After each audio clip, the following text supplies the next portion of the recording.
ஏன்னா ஒன்றும் நினச்சிக்காத, நான் திருச்சியிலேருந்து ஒரு 100 பேர் வந்திருக்காங்களே.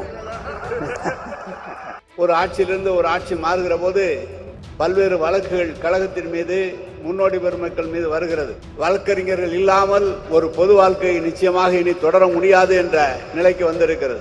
மாநாடு நடத்துவதிலே என்ன சிரமம் இருப்பது என்பதை நீங்களும் உணர்ந்திருக்கிறீர்கள், நாங்களும் உணர்ந்திருக்கிறோம். இன்று ஒரு வழக்கறிஞர் இல்லாமல் நாமினேஷன் தாக்கல் செய்ய முடியாது, வழிமொழிய முடியாது, முன்மொழிய முடியாது.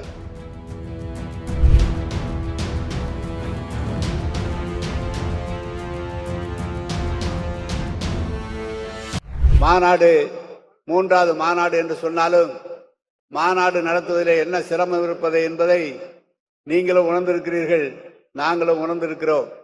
அந்த வகையிலே 3வது மாநில மாநாடு மீண்டும் தமிழ்நாட்டிலே தளபதி தான் முதலமைச்சர் ஆவதற்குரிய முன்னுரையாக இந்த மாநாடு நடைபெற்றுக் கொண்டிருக்கிறது. எனவே ஒரு காலத்தில் நாமினேஷன் தாக்கல் பண்ணுவோம், நேரடியாக போவோம், நாமினேஷன் எழுதுவது கூட கழகத்தினுடைய முன்னோடி பெருமக்கள் தான் நாமினேஷன் எழுதுவார்கள். அவ்வளவு இலகுவாக இருந்தது. இன்று ஒரு வழக்கறிஞர் இல்லாமல் நாமினேஷன் தாக்கல் செய்ய முடியாது, வழிமொழிய முடியாது, முன்மொழிய முடியாது. அதோடு மட்டுமல்ல, ஒவ்வொரு வாக்குச்சாவடிக்கும் ஒரு வழக்கறிஞர் இருந்தால்தான் காலையிலிருந்து மாலை வரை சரியாக வாக்குப்பதிவே முடிகிறது. இது தேர்தலுக்கு. இன்னைக்கு நமக்கு இருக்கிற சிரமங்கள் என்னவென்று சொன்னால், பொதுவாக ஒரு ஆட்சியிலிருந்து ஒரு ஆட்சி மாறுகிற போது பல்வேறு வழக்குகள் கழகத்தின் மீது, முன்னோடி பெருமக்கள் மீது வருகிறது. எனவே மீண்டும் தேர்தலிலே போட்டியிட வேண்டும், பொது வாழ்க்கையிலே தொடர வேண்டும் என்று சொன்னால் வழக்கறிஞர்கள் இல்லாமல் ஒரு பொது வாழ்க்கை நிச்சயமாக இனி தொடர முடியாது என்ற நிலைக்கு வந்திருக்கிறது. இன்னும் சொல்ல போனால், சிறைக்கெல்லாம் சிறையிலே வைக்கிறார்கள். அப்படி சிறையிலே வைக்கும் போது கூட உறவினர்களோ அல்லது கழக தோழர்களோ வந்து சந்திக்க வருகிற போது அவர்களுக்கெல்லாம் ஒரு கட்டுப்பாடு உண்டு. வழக்கறிஞர்கள் மட்டுமே தினமும் அவர்களை சந்திக்கலாம் என்ற ஒரு சிறப்பும் இன்றைக்கு இருக்கிறது.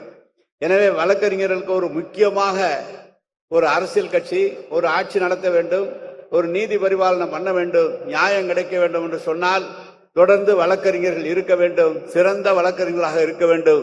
கழகத்திலே இருக்கிற வழக்கறிஞர் பெருமக்கள் மிக சிறப்பாக கையாண்டு கடந்த முறை இந்த கட்சியை ஆட்சிக்கு கொண்டு வந்த பெரும்பங்கு வகுப்பது கழக வழக்கறிஞர்கள் தான்.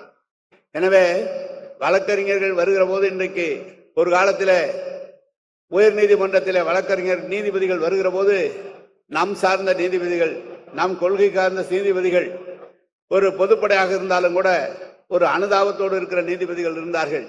இன்றைக்கு அப்படியெல்லாம் இல்லை. ஆனால் இன்றைக்கு நாம் வழக்கறிஞர் நிறைய கல்லூரிகள் வந்து விட்டன, நிறைய வழக்கறிஞர்கள் படித்து வந்திருக்கிறார்கள், நிறைய வழக்குகளும் வருகிறது. இனி வழக்கறிஞருடைய அடுத்த கட்டம் என்னவென்று இருக்க வேண்டும் என்று சொன்னால், இனி நீதி பரிபாலனத்திலே எப்படி அரசினுடைய தேர்வுகளை நீங்கள் எப்படி எழுதி நீதி பரிபாலனத்திலே வழக்கறிஞர்கள் வழக்காடுவது மட்டுமல்ல, நீதி சொல்கிற இடத்திலே நீங்களோ அல்லது உங்களுடைய பிள்ளைகளோ வருவருமானால் இந்த இயக்கம் தொடர்ந்து இன்னும் 100 ஆண்டு காலம் வரும். அதற்கு தான் நீங்கள் இனி தயாராக வேண்டும். கல்லூரியிலே படிப்பது 50 கல்லூரிகள் வைந்து விட்டது.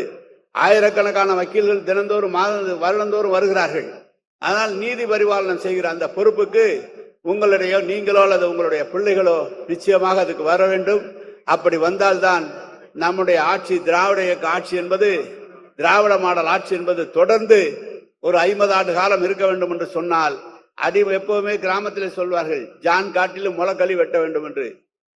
உயர் நீதிமன்றத்திலே, உச்ச நீதிமன்றத்தில் இருப்பதை காட்டிலும் மாவட்ட அளவிலே நீதிபதிகள் தேர்ந்தெடுத்து வந்து விடுவீர்களானால் பல சிரமங்கள் கட்சி நடவதிலே குறையும். எனவே உங்களை எல்லாம் அதற்கும் வர வேண்டும் என்று வாழ்த்தி விடைபெறுகிறேன். வணக்கம், நன்றி.